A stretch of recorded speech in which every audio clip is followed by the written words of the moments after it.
The unsolved horror of the Hinterkaifeck murders. In the cold woods of Bavaria, hidden from the world, 6 people were brutally murdered on a quiet farm. The killer was never found, and the mystery only deepened as the bodies were discovered. This is the terrifying true story of the Hinterkaifeck murders. In 1922, Hinterkaifeck was a remote farmstead an hour north of Munich, home to the Gruber family. 63-year-old Andreas, his wife Cecilia, their widowed daughter Victoria, her children, 7-year-old Cecilia and 2-year-old Joseph, and their new maid Maria. But days before the murders, strange things began happening. Andreas told neighbors he had seen footprints in the snow leading to the house, but not leaving. He heard footsteps in the attic, found a strange newspaper on the property, and even noticed that his house keys had gone missing. Yet he never reported it to the police. On March 31st, 1922, the killer struck. One by one, the family was lured into the barn, likely by a noise or disturbance.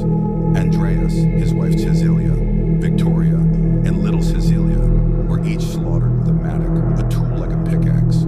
Their bodies were stacked in the corner, covered in hay.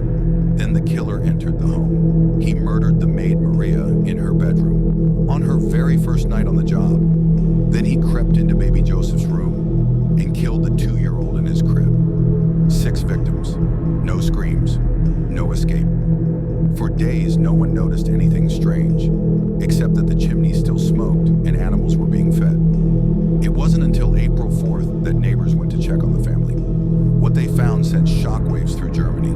The bodies were in advanced stages of decay. The killer had stayed, eaten food, fed the livestock, even milked the cows. He had lived among the dead. Police found no clear motive. Money and valuables were untouched. Dozens of suspects were interrogated. Farmhands, jealous neighbors, even Victoria's rumored lover, Lorenz Schlittenbauer. Some believed Joseph was his illegitimate son, and that rage led to murder.